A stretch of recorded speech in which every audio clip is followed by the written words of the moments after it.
Hey, what's going on, world? It's the one and only DJ Robbie Key, and I would like to welcome y'all to another edition of Initiate 4 Through the Wire. Like always, man, I got my guy Big Clean chilling with me today, and also joining us on the show is one of our longtime homies, man. You know what I'm saying? He's also one that the main voices for Tiger Beat in Savannah State, you know what I'm saying, University, and also one of the Yeah, program coordinators for yeah. WSAV news station in Savannah, Georgia. So I want to welcome y'all, my main man, Will Serious Martin, man. What's going on with you, big bro?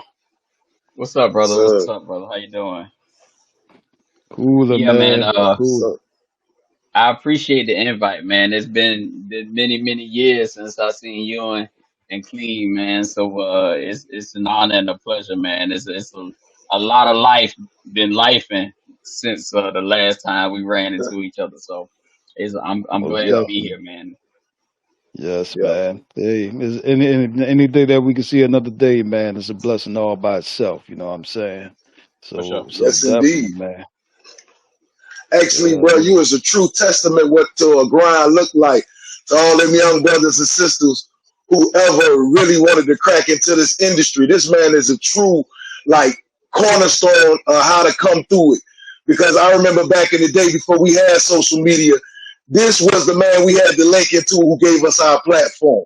You know what I'm saying? right. Who gave us that acknowledgement so we can have that confidence to keep doing what we was doing. So to be able to start linking to somebody who actually came in this and put their stamp down, hey man, I'm truly honored, man. I'm truly honored.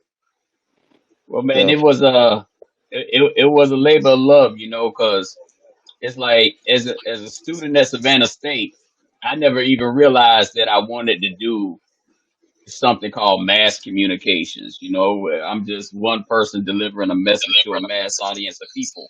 But you know, just through one means or another, God opened doors and landed me at Right. WSAV as a production assistant at first, and then I became editor and then eventually chief editor. And I made a lot of connections there. And Right. then I was able to land as the program director for the some of the TV operations at Savannah State in the journalism and mass communications department. And so, Okay. made a lot of connections through that. But the most important one, I started, as a hosting Tiger Beat as a student at Savannah State. And even after I graduated, I kept going. The show name eventually changed to the Will Serious Show. Um, Right. and it just provided. I never had the talent to be an artist. I couldn't rap, couldn't sing, I couldn't write music. So, but I could run my mouth, and so through the radio, I found an avenue for me to be a part of the music and be a part of entertainment and be a part of mass communications. And I was able to just systematically over the years meet lifelong friends, people that I never forget. Brothers like yourself that I don't know how many years has passed since we spoke to each other, but we reconnect and it's all love, and it's like that. With a lot of the artists and a lot of the people that I know from back in the day. So it was truly a labor of love, man, and provided me with with the connections and the people that I value and I love to this day. So I'm truly honored. That's what's up, brother. Hey, check this out. Hey, You know, I gotta roll a little piece of this, but go ahead, big bro. What's up? hey man, because listening to this man is truly like what people don't realize, bro. Like you understand the business side of the whole entertainment. Like a lot of times people like you remember Mystical had this line one time back in the day, 10% of this is your talent and 90% of this is your business. Well, I Hmm. don't think a lot of them really understand the business side of how to make things work. Like brothers like you are the reasons that me and bro get that, like I say, that platform, because you have to have somebody that's willing to stand behind and market you, and be able to go to those meetings, and sit down with these people and let these people understand that it is a business side to it, more than just sitting out here and seeing the entertainment side that I think a lot of the kids don't get to see. And being able to have somebody who can really give them a format of how things work, instead of always seeing the entertainment side, because all they see is the entertainment side of the business. They don't see the business in itself, you know. And I think that brothers like you, who are now getting a foothold in this industry with these mass marketing medias and everything else, who are able now to get in here and see how things work and be able to educate people like us, who don't really have the resources to understand that this is a business more than anything else. So Right. I really do appreciate the time and energy you're giving us, brother. So I just wanted to make that statement, because like when I heard you say you like you don't have the talent and stuff like that, look here, man, that's why everybody have qualities, bro, because people don't have that business side like you do, or that understanding Right. of what needs to be done like you do. So man, you one of the most important pieces on the chessboard that a lot of people don't get to see. So I just That's wanted to right. let that be heard. I That's right, appreciate that. bro. I appreciate that. Yeah, man. So, yeah, like I was saying too, man. I'm gonna play a little bit of footage, man, and of you doing your thing, and we gonna come right back after this. Okay. WACJ 90.3 FM, the hottest thing up and running. It is Thursday, and it is between the hours of 12 and 5. It's time for me to take over the radio airways with the hottest thing in Savannah radio. It's Tiger Beat, straight from the campus of Savannah State University. Tiger Beat's been a staple in WACJ programming for years. And, you know, for one reason or another, it's hip hop. You know, it's a hip hop program.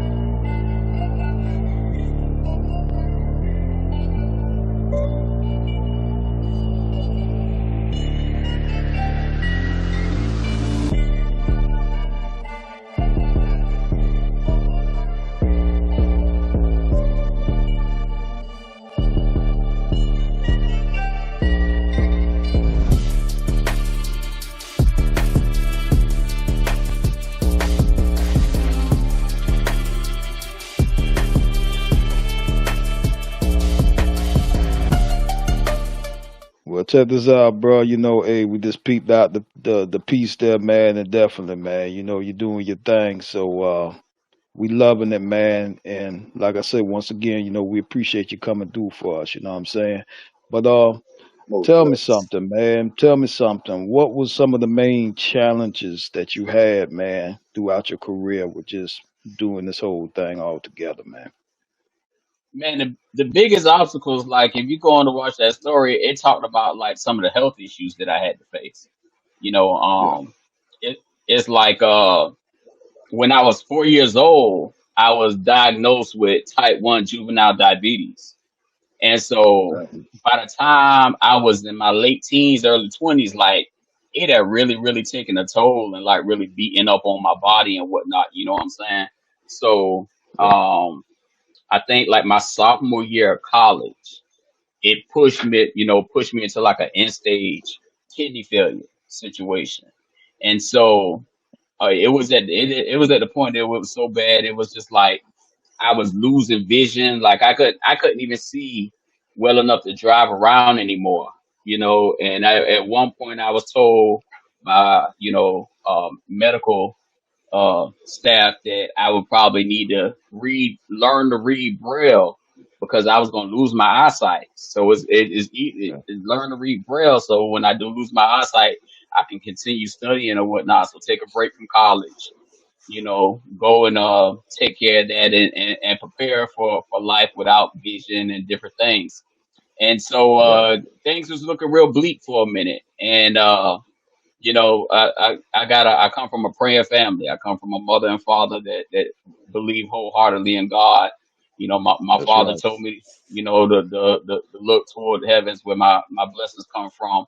I have a mother that just instilled a dog mentality in me, just, never give up and never give in. And so, I got to the point where I couldn't see well enough to drive, but I could see well enough to walk around. And Right. so I would get dropped off on Savannah State campus, and I would walk to all of my classes, and I would walk everywhere I needed to go. But I fell in love with radio so much, and I love radio so much because I was walking. I had to wait for somebody to pick me up at the end of the day. I couldn't leave campus in between classes, and I needed someplace to hang out. So I would just walk to the radio station and hang out there. Right. And I love them to this day. Grace Curry and Mr. Ike Carter, the legend and the man that taught me everything I know about radio. And Grace was like, a big sister to me. And I get on her nerves to this day because I will always be the annoying little brother for her. So, and y'all might remember Grace running back to the studio telling me I can't say stuff on the air and telling me to apologize at different times. But, I would go and I would hang out with them. And then, and that's where a lot of my passion and love for radio came from, because it was kind of like my refuge, my safe haven for a long time. And, and I now never saw coming what I saw coming, but eventually, my kidneys got to the point where I needed to have it replaced, to get a transplant.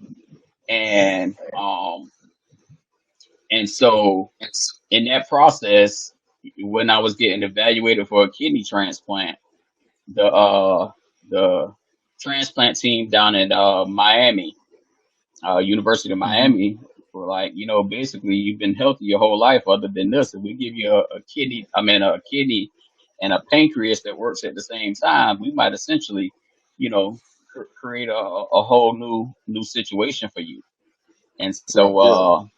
some time went by, and I eventually did have surgery at Mayo Clinic in Jacksonville, Florida, and had two organs replaced, kidney and a pancreas. And that was on the first anniversary of 9/11, September 11, 2002. So 23 years later, here I am. And that Yeah. was the biggest obstacle that I had to go through. I had to the biggest obstacle I ever had to overcome was myself. Right. Right. Yeah, and normally when Hey, it comes with those health issues and stuff like that, and you have to go deep within, you kind of got to change your eating habits and so much more. You know what I'm saying? So Yeah, trust me, yeah, brother, and I understand that. And at the end of the day, you here talking to us, man. That ain't nothing but God's work, brother. You know what I'm saying? So the main man, thing I'm gonna preach oh to yeah. you: keep living, keep living. it's like me looking back on my life then versus what I got now. Like then, you talk about a kid that was 3 insulin shots a day for a year. I was on dialysis treatments. Man, it was bleak. I'm talking about, if you would have asked me back then if I'd be sitting here now, over 20 years later, talking to y'all about the situation, I think it was crazy because I thought my days was numbered. But Right. but God, you know what I'm saying? But God, That's it. That's it. Hey man, that is truly triumphant, man. Will, because you know what? I never knew you had a testimony like that.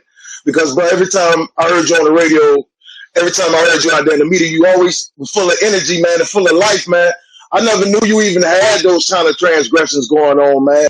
And to hear people backstories at times and see the diversity and adversity that people have to go through in life and still overcome it and be able to speak in a sense of victory. And I think a lot of Yeah. times people don't understand that, like the journey that people face, because like I said, I never knew back when we was grinding, when we were young, that you were even going through stuff like that, bro. Because every time we heard you on the radio, even when you let us come on the radio and you let us do that interview with us, man, you always was full of energy, full of life. Man, I was like, man, we got to keep up with this man. You know what I'm saying? When me and Right. Robbie Keith used to step out, man, I'm talking about, man, we used to feel like the world, man. We was on top of the world, man. Like one of our icons, Ball and G. When we step out, we felt like we was always going in the right direction when we kept connection with you, man, and to hear the victory in your story, man, I truly salute you on that, man, because I would have never knew this story until you told me that, bro. Well, it's Yeah. like I was, I was raised and I came up with a belief that, if I'm not gonna complain, you know, no matter what's going on, what's wrong, I'm not gonna complain. One of my favorite lines comes from the poem Invictus, where it Yeah. says, "Under the bludgeonings of circumstance, I have not winced nor cried aloud." And that's what I truly believe. You could be getting life could be beating you down. You be getting just be getting dragged. Don't cry about it. Don't whine about it. Because half the people you tell it to don't care, and the other half glad you have them problems. So That's just it. get up, put a smile on your face, keep going, and always put your best foot forward. Every time you step out the door, no, you could be falling apart inside. You let people see you put together. You let people see your head up, your chin up, your chest out, and you handle it like a man. You might go in our house and close that door, get behind closed doors, and crumble to the floor, and ask, beg God for help. But you never show that outside because people That's will right. take your weakness and use that against you. And I never wanted ever to be viewed as weak, and I never wanted people to Yeah, think that I was using my circumstances as an excuse for anything. And Victus goes on to yeah, say, my head is bloody, but unbowed. Yeah, I might look a little beat up, but I am resilient and my head is unbowed. I will keep moving forward. And so that's what I always try to present to everybody. So yeah, it's like a lot of people say that I never know you was going through all that because I never Yeah. tried to let it be known. yeah. It came to hurt me at some point because at one point I was in class, Professor Franklin, Professor Reginald Hmm. Franklin, my brother to this Yeah. day. I was in his class. I never told anybody what I was going through. So when I did have a medical emergency in class in front of the people I was around all the time, they had no idea something was wrong. Like Professor Franklin, he was like, he high. That boy on drugs. Get him out my class. I wasn't high. Yeah. My sugar had bottomed out, and I was in kidney failure. So I was really in a Oh, bad damn. medical situation in class. But I never said Yeah, anything to anybody, so nobody knew that I was having a medical emergency until another professor who recognized the symptoms, Miss Novella Holmes. She came in and she was like, "No, like something's wrong. Call 911," and they got me the help I needed. But I never believed even to this day. I don't believe in showing something. If something's wrong, I might get quiet. I might go to myself, but you'll never hear me complaining and crying. Now, That's right. yeah. thing, one thing I can't say, and I still kind of do it because I guess it's kind of my way of bleeding out loud is when I lost my mother in 2023, and I grieved openly and honestly on social media, which is something I try not to do when I'm going through something real emotional or something in my personal life. But sometimes it's like I don't. It's like losing your mother is a different kind of loss. Like like you could like that's the soil from which you grew. And if you imagine a tree that grows strong, and then you rip it out, you rip its soil away, and it's just a tree floating, and it's untethered, and it's Mm, untied to the earth. It's just there, and so and that's how you feel. That's how I still feel that way. 2 years later, after losing my mom, and I grieved openly and honestly on Facebook, and I go back and look at some of my posts from 2 years ago, and I'm just like, I probably should have kept that to myself. Probably shouldn't have posted that. But it was just Mm. because that's just unlike me. But it's just a moment where sometimes your phone and social media is all that's there. You know what I'm saying? So so you bleed in front of people, but it's an honest emotion and it's real. So Yeah. yeah, Brother, I'm tell you like this here, I think all of us on this platform is mama's boys, man. And one thing about a mother, you will never get another. You get what I'm saying? yeah, And Yeah. it really hurts our soul to sit here and listen to you say that. You know what I'm saying? So, our prayers go out to you and your family, and keep doing your thing, man. You are a warrior of God, so keep doing your thing, brother. You know what I'm saying? Oh yeah. Yeah, definitely. Yeah, Definitely. and That's you one thing truly to hear the message. You truly hear the message in your words, man. As I hear you, and I hear how you depict the words, and you use them in a way of a philosopher, a man who has great stoic wisdom. And I believe that the Creator made you a messenger for a reason. You understand? And when people hear your journey, you make a person realize that, you know what, sometimes you want to sit down and kick yourself, but you don't know what the man next to you going through and what he's doing to keep himself with his head held up high.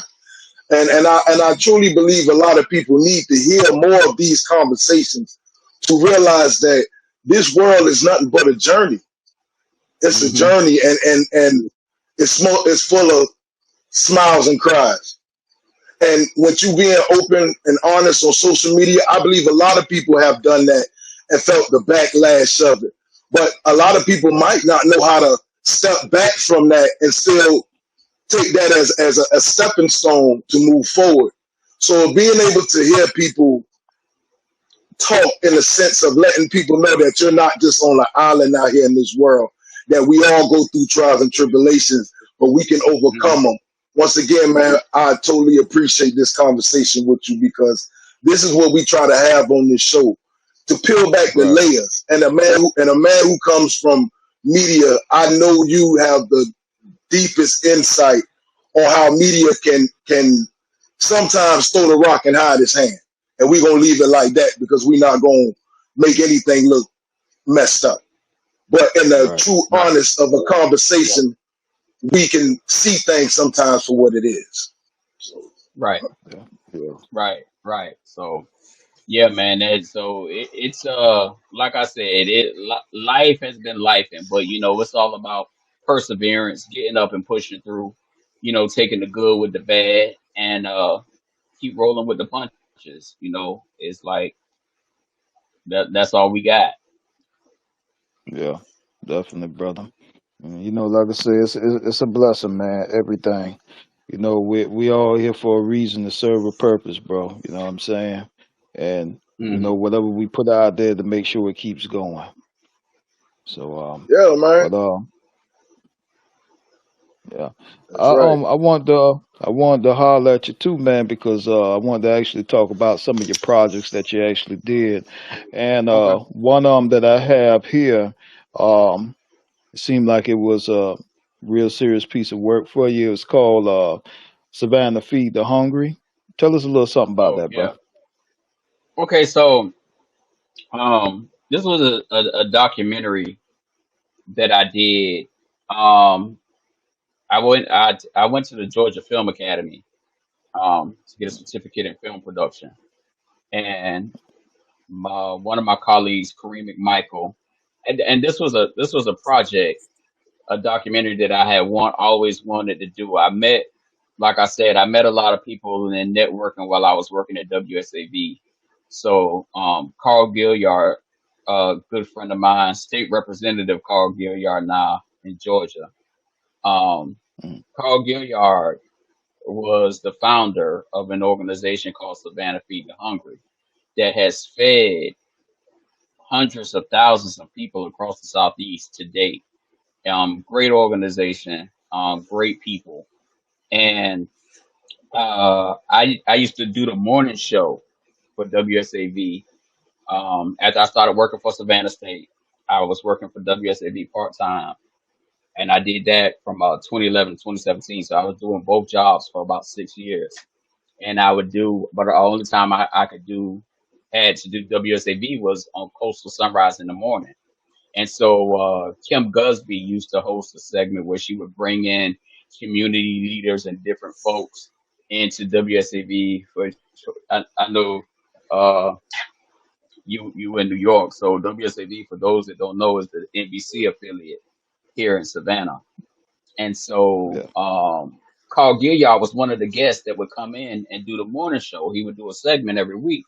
And so as he was And coming so in, I was doing the radio. And so after he got done with his segment at WSAB, I kind of pulled him to the side and I said, "Hey, I do this radio show over at Savannah State, and I would love to have you on as a guest so we could talk a little bit about Savannah Feed the Hungry and some of the great things that you're doing for the community."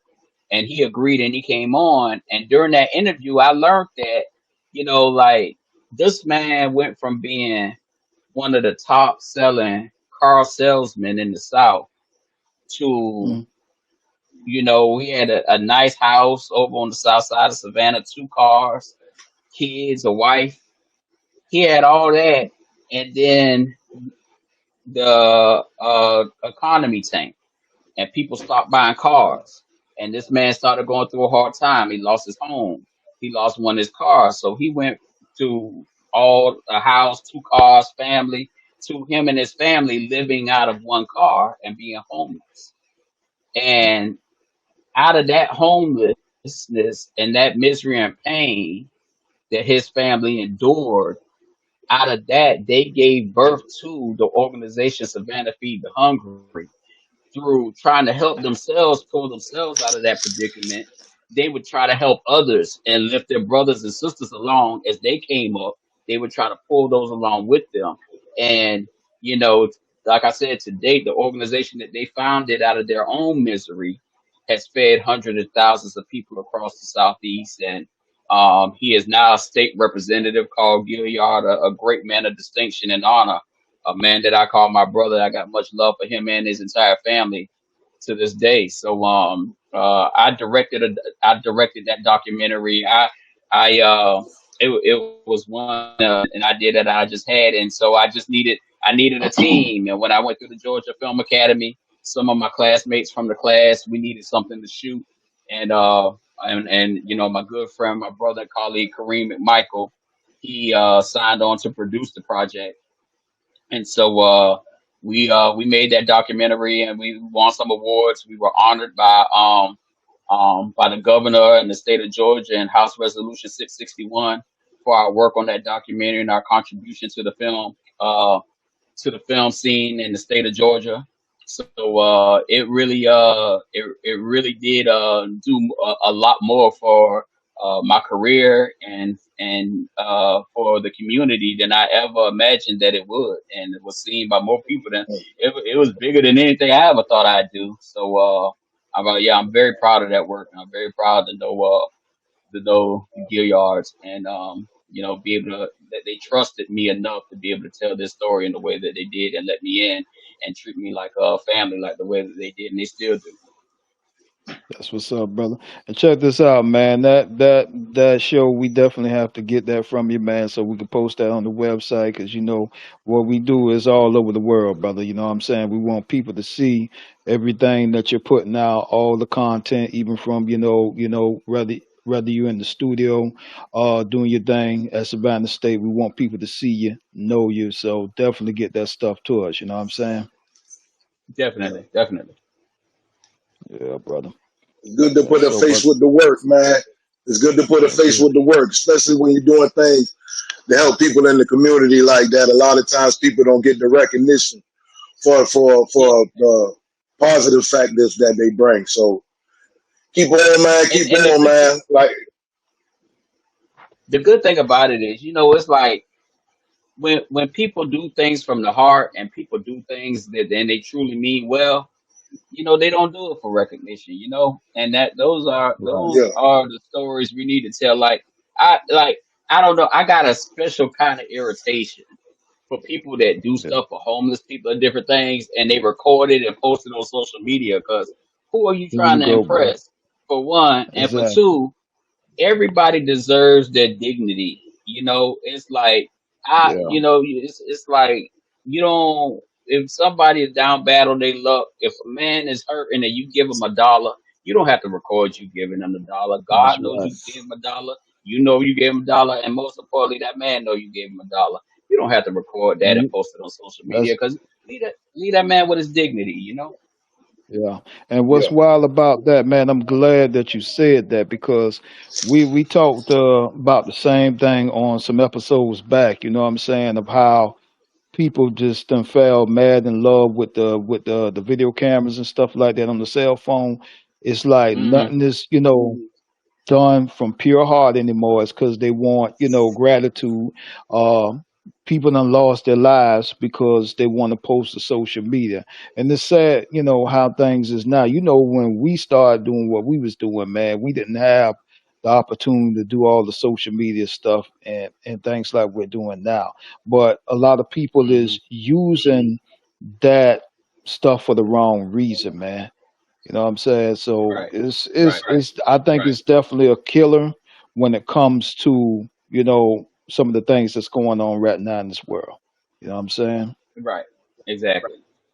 And like sometimes it's warranted. If you doing a passion project, or you doing something where you're trying to help the community or help somebody, and you are inviting others in to help you in this cause, of course, post it on social media, Right. get the word out, draw people in. But if you just doing an act of kindness between you and another individual and all that, some things not for everybody. Exactly. Yeah. Exactly, man. I gotta ask you, Will, man, because I gotta talk about this music a little bit. I think that's something that we all kind of have in common too when it comes to just our likeness for the stuff that's being put out over the generations, man. How you feel Hmm. about some of the musicians that's out today with some of the content that they putting out? Do you feel that is, because every generation, every decade is gonna come with some new stuff. But how do you feel about some of the stuff that's being put out today, for concerned with the musical I, content? I like we came up in a different time of hip hop. Like hip hop was truly lyrical. Like you had to actually say something. Like you had to be able to spit. We came up with the UGKs and Tupac, Biggie, Jay Z, Nas.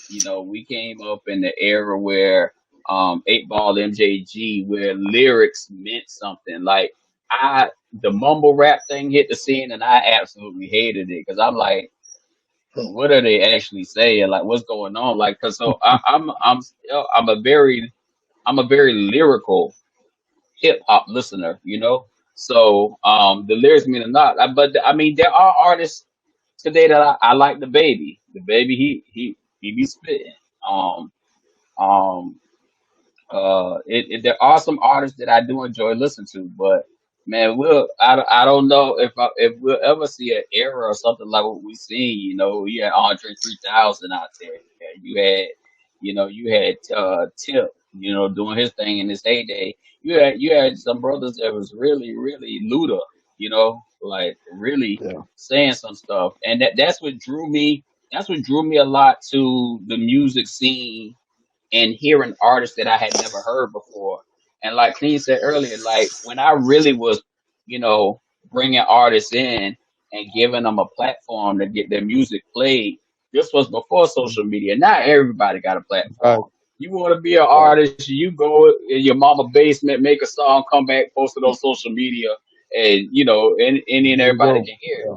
But back in the day, it wasn't like that. You had to get your song played on the radio, and the advantage that I had at 90.3 FM was that it wasn't all the red tape that you had to go through, like with mainstream radio. Yeah.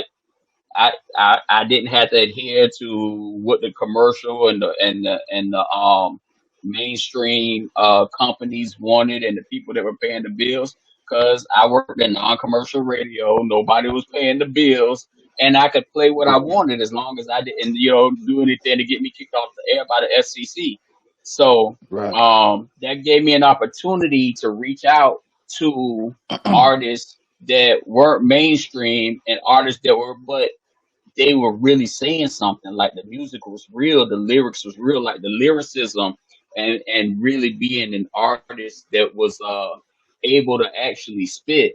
I mean, there was one segment that I used to do on the radio that I had to stop doing because I couldn't stop the artists with doing the freestyle from cursing. But I would invite artists Yeah. on and let them Yeah. freestyle on air, And Right, right. Yeah, I we eventually remember, had to man. stop We doing definitely it. remember. Yeah, but it's just like people knew when you came to my show that you had to be able to spit for real. Like you had to be able to rap and say something for real because you, you were gonna be put on the spot. You're gonna be put to the test. But That's it. like so many people stepped up to the challenge. It wasn't a whole lot of folks backing down. And like Yeah, today, you very you don't see a lot of stuff like that, and you don't see a lot of people really that really um stepping up to the challenge of being a real lyricist. But I right. like I said, I do like our artists. I do like I done seen the baby do it. I done seen uh they all got the same name, Lil Baby. He can rap. I like him. There's a Um, bunch of babies out there, isn't it? it's a bunch of loves and a bunch of babies, but Yeah, Yeah. and shout out to the sisters, man. These young sisters is coming up and really spitting, man. That girl out of Memphis, um, hmm what's her name? Out of Memphis. She spit hard. She go hard. I love to listen to her wordplay and her put words together. Glorilla. Okay. Okay. But Okay. okay. Yeah. Yeah, Yeah. yeah, yeah, yeah. I know what you're talking about. Yeah, yeah, man. So, yeah. it shows the ladies are really stepping up and they really putting some words together. And they really and I think that they finding a lane in which some of the guys slacking, man. So they said, man, if we could come in and really spit and put our our wordplay and say things, put some words together that mean something and it's going somewhere, we could put ourselves on the map. And they have, man. That's right. So you got Yeah. to take your hats off to the young ladies, man, because they really, they really, a lot of them, for all intents and purposes, and I don't think I'm being bold in saying this, they really carrying the hip hop game right now as far as lyricism. Yeah. Truthfully, they are. And I wanna add something to what you were saying. Talk, speaking like the old school. You know what's crazy is because I know when we was doing our thing. You know what I'm saying. You had like a lot of the older heads that didn't like some of the music that we presented. You know what I'm saying. Of course, we from the Hmm. era of the Sugar Hill, Eric B. Rakim, Run DMC, Houdini, all those guys there. So a lot of the old heads didn't like the stuff that we presented. You know what I'm saying? But like you stated, the game is evolving. I'm like you. I'm not the biggest fan of some of the stuff that they got out now, but like you were saying though, some of the young ladies that's actually, doing their thing. I know, some of the stuff have definitely changed, but yeah, man, it's just what it is. I think the hardest thing for me is I had to accept that it's not my time anymore. That was the biggest issue for me. You know what I'm saying? Man, I'm still thinking I could get out there and do it. So, but the one of my mentors, Dr. Charles Elmo, told me a long time ago, the hardest thing in life for a man to realize is when it's time to bow and leave the stage. yeah, yeah, And so, yeah, there's a time and a season for everything. And right, when we love something the way that you love music, the way that I love what I do, the way we all love what we do, and it come a day and point where it's time for us to bow and leave the stage. And that don't mean we got to leave the love and the passion for it. It just means that it's just not our Yeah. time to perform anymore. We sit there that's and it. we appreciate the artist, the music, the things that come behind us. We clap when we see something good and we offer advice when we see something that needs help or improvement. Um, but that is I totally can feel that sentiment when you say it was hard just to understand that it's not exactly my time anymore. But it's not your time in that role, but it is your time to Right, do Yeah. things like be a mentor and teach, some of the younger brothers coming behind you some of the things they could do differently. Why? Because you were there, you've been there, you've done that, and you right. know the game so well. It's that like my nephew started playing sports. My nephew he wanted to play soccer, and so I used to play soccer Hmm. when I was a kid. So I showed I was out trying to show him a couple of moves, and he looking at me like, man, you don't know what you doing, blah blah blah. But then I pulled out some old trophies and some old pictures of me and stuff like that. He Yeah, like, oh, you yeah, actually did do that. So and that's how the Yeah. game is, with a lot of things, so if you pull up some of the music you did and pull up, some of the things that you did and you let them actually hear you spitting and whatnot, they'll be like, oh wow, you actually, so you know Right. what you're talking about. Well, let me ask you this, let me ask you that, and that's Oh, that's kind of like the role that we take on as those that have walked the path before.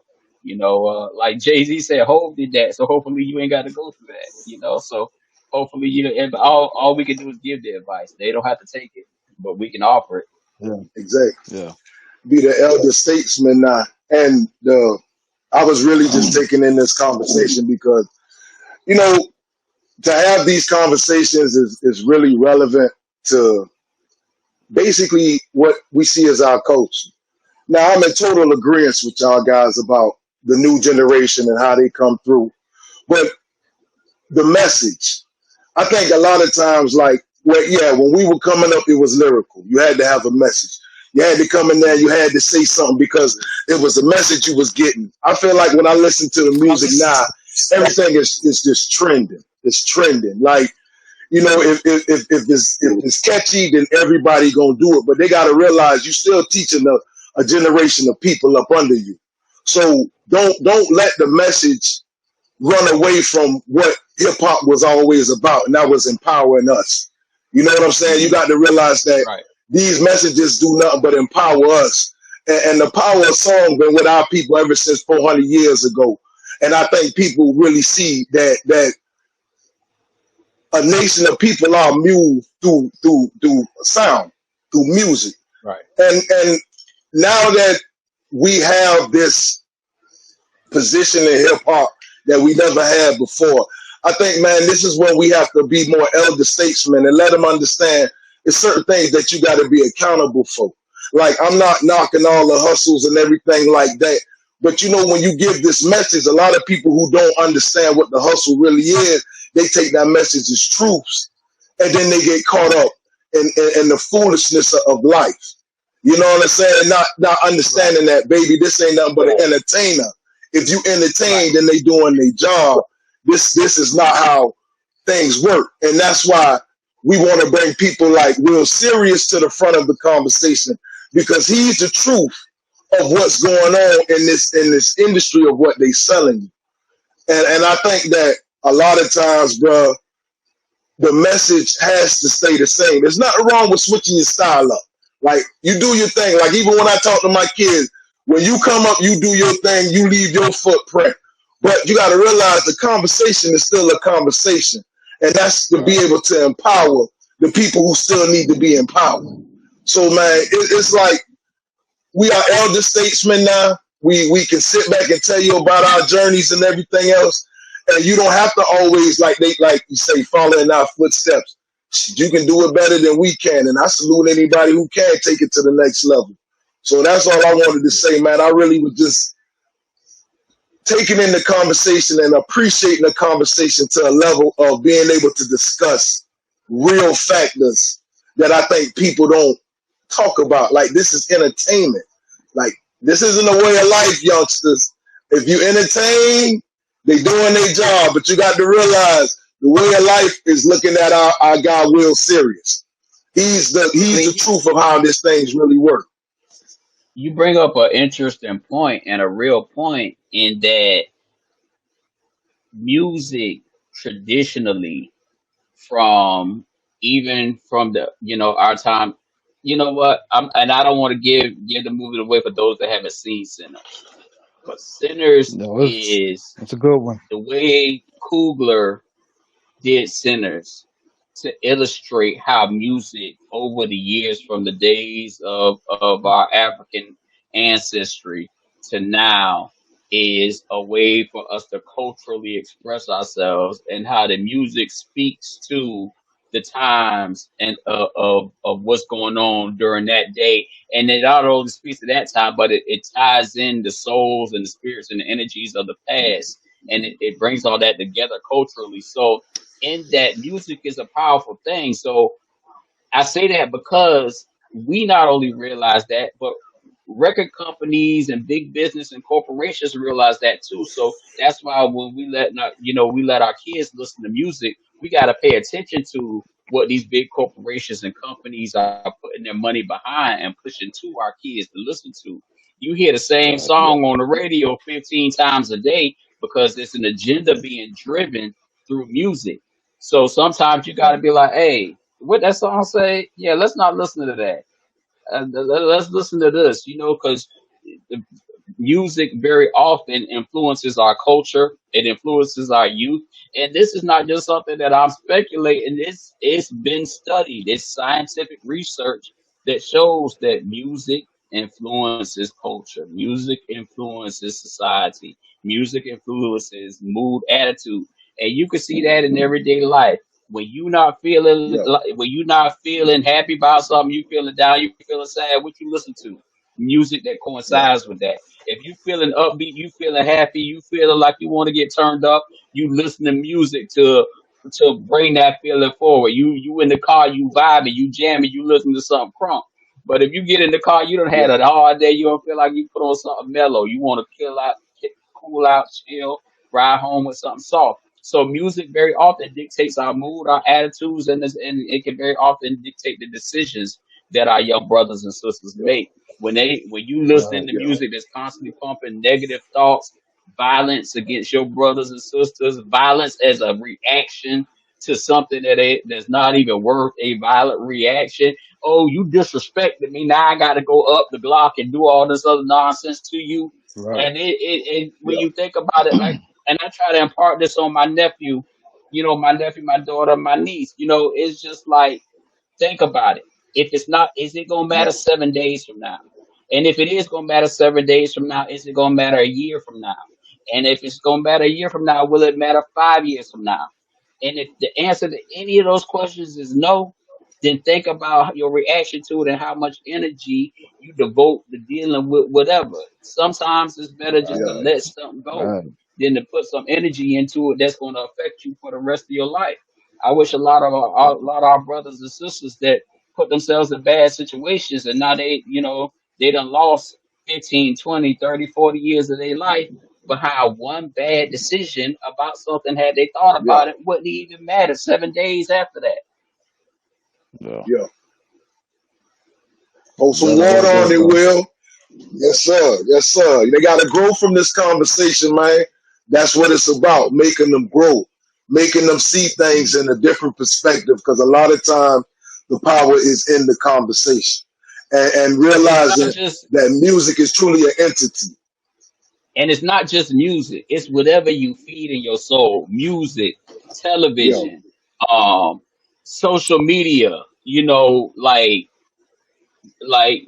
got a whole generation of kids that's being raised with tablets in front of their face over 80% of the Yeah. day. Because it's a natural babysitter.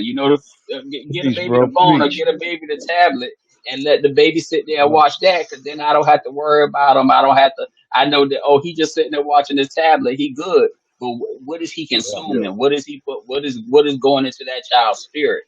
What is he mimicking? What is he seeing? What is he idealizing? Because, like you said, very often, what people post on social media is they highlight reel. They post. Yeah. They might have three good moments a month, and they post those three, and you think their Yeah. life is glorious, and the rest of the time they struggling like everybody else. So you can't judge your life and live your life trying to catch up to somebody highlights, and the rest of their life is garbage time. There So you you go. Yeah. you gotta watch not just the music that not only you yourself, because we as grown people do the same thing. We gotta watch what we feed our soul. You gotta watch what you feed our spirit, because very often we could be Yeah. feeding ourselves negative energy, and we don't understand why we don't feel like it today. We don't understand why our mood Yeah. bad all the time. We don't understand why we acting the way we acting. Is sometimes because we starving ourselves spiritually. So you got to not only, Right. take care of yourself in the physical, but you got to protect your mental and your spiritual as well. That's it, bro. You said a True mouthful, indeed. man. True indeed. Yes, sir. Yes, sir. Definitely. Yeah, man. But yeah, check this out, man. First, I want to say thank you, man, for coming on the show, man. It's really an honor to have you, and we definitely got to do this again, man. You know what I'm saying? Man, anytime y'all call me, man, I'm there, man. It's much love, y'all, man. I love y'all to life, and that's gonna be always and forever. There'll never be a day where y'all can't pick up the phone and call me, and I won't show up. So. That's It's it, like I brother. You said, it's an honor and a family. pleasure, and I'm glad to reconnect. Definitely, brother. Family, family, bro. That's what it is. So, Hmm. like always, I'm DJ Robbie Key. I got my man Big Clean and the one and only Will Serious Martin, man. Ignition Yeah. 843 The Y. We gonna catch y'all on the next ride.